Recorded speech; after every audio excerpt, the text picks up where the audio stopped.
Les 20 ans du Challenge Bell sont maintenant chose du passé. Mais imaginez, c'est ici, au Club Avantage, que le tout a débuté. Un reportage sur des anecdotes et des faits marquants des 20 ans du Challenge Bell. La 20e édition du Challenge Bell est maintenant chose du passé. Ces 2 décennies ont su procurer des souvenirs impérissables chez plusieurs acteurs de ce merveilleux tournoi. Voici un tour d'horizon de ces faits marquants avec des visages fort connus. Parmi les plus marquantes, les faits marquants, c'est 2000 ans. 2000 ans, pour un directeur de tournoi et son équipe de bénévoles et tout, c'était stressant. Parce qu'on se rappelle, les tours de New York sont tombés, il n'y a pas grand monde qui voyage, les aéroports sont fermés. Le superviseur qui devait venir faire le tournoi est à Buenos Aires et ne peut pas bouger. Les joueuses téléphonent, Jack, nos parents veulent qu'on rentre chez nous parce qu'ils ont peur que Bush déclare la guerre. Les joueuses se sont amenées à 80 des joueuses qui devaient se présenter et donc on a pu faire le tournoi.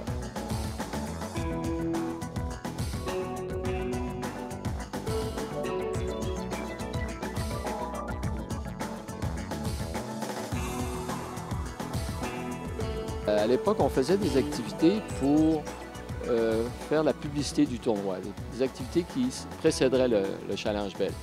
Alors, entre autres, comme ça, avec la personne qui s'occupait du Château Frontenac, qui était l'hôtel officiel, elle dit « Jack, il faudrait faire une activité quelconque, tout ça. » Elle dit « Qu'est-ce que tu penses qu'on pourrait faire d'extraordinaire? » Je dis « On pourrait faire un court de tennis dans la salle de bal du château. » Elle dit « T'es pas game. » Je dis « Tu vas voir. » Ça fait qu'on avait passé par toutes les transes pour être capable de faire un court de tennis pour que ça puisse jouer au tennis d'une part et qu'on ne brise pas les lustres. Il y a 10 lustres qui valent 100 000 chacun qu'il fallait protéger.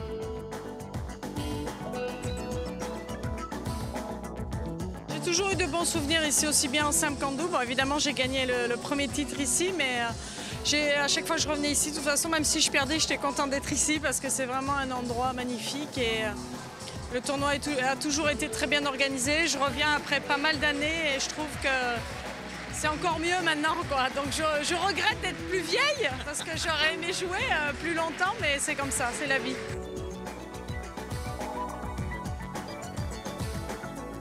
J'ai beaucoup de contacts depuis le temps que je travaille à Québec. Évidemment, les gens du Challenge Bell, je les connais bien. Puis mon horaire à la radio me permettait de dépanner le matin comme chasseur de balles.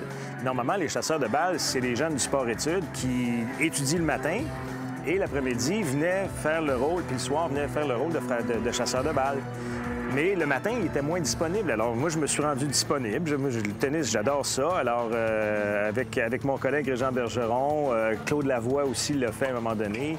On s'est porté volontaire pour être chasseur de balles. Ça nous permettait de voir le jeu vraiment de plus près, d'être impliqué dans l'action.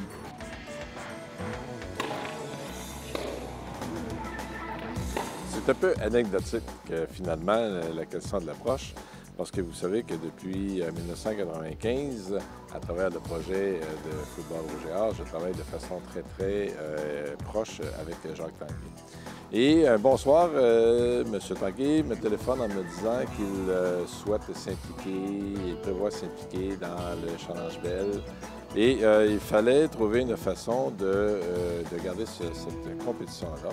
Et il s'informait sur la possibilité qu'on puisse accueillir dorénavant la compétition PEPS.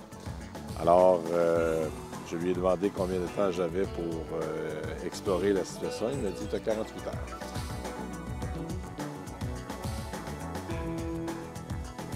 Sharapova, une petite anecdote. Sa première venue à Québec, elle a 16 ans. Elle est 40e au monde à l'époque. On m'avait dit c'est la prochaine qui s'en vient chez les joueuses. Et donc, j'ai dit je vais aller l'accueillir à l'aéroport, comme je fais souvent là, pour les joueuses. Alors, j'arrive à l'aéroport et j'avais exigé des médias. Surtout, il n'y a pas d'entrevue ce soir à l'arrivée de Sharapova. Ça va être demain. Elle va donner une conférence de presse. Vous allez pouvoir vous l'accaparer en entrevue et tout.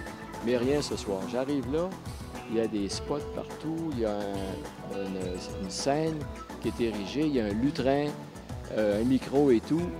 Là, je dis, je peux pas croire que les gars n'aient pas respecté ce que j'avais demandé. Mais non, il y a quelqu'un qui vient vers moi puis il dit « Bonsoir, monsieur. J'imagine que vous êtes ici pour accueillir le cardinal Ouellet, qui arrive de Rome après sa nomination. J'ai dit non, je m'excuse, je ne suis pas là pour accueillir le cardinal Ouellet, mais pour accueillir Sharapova, la Vierge Marie. Je me souviens d'avoir vu Anna Kournikova lors des premières éditions il y a 20 ans.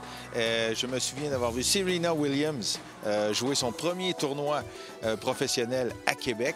Alors, c'est pas rien. C'est quelque chose de bien, ça, d'écrire dans le grand livre du Challenge Bell. Un des moments mémorables, c'est lorsqu'on a changé de site, il faut l'avouer. Alors, ça, pour nous, c'est un changement très important dans l'histoire du Challenge Bell. Et je vous dirais aussi, Maria Sharapova est probablement une des vedettes à l'époque. Tout le monde nous disait, vous allez voir, ça va être une des prochaines vedettes montantes. Et lorsqu'elle a fait ses premières foulées là, sur le court, tout le monde est tombé en excellence. Ouais, OK, là, on voit que c'est un calibre à part. Mais on a eu plusieurs bonnes joueuses qui sont venues avec nous. Alors, Lindsay Davenport. Donc, on prend nommer une liste incroyable. Alors, on a été choyés à Québec d'avoir ces joueuses-là chez nous.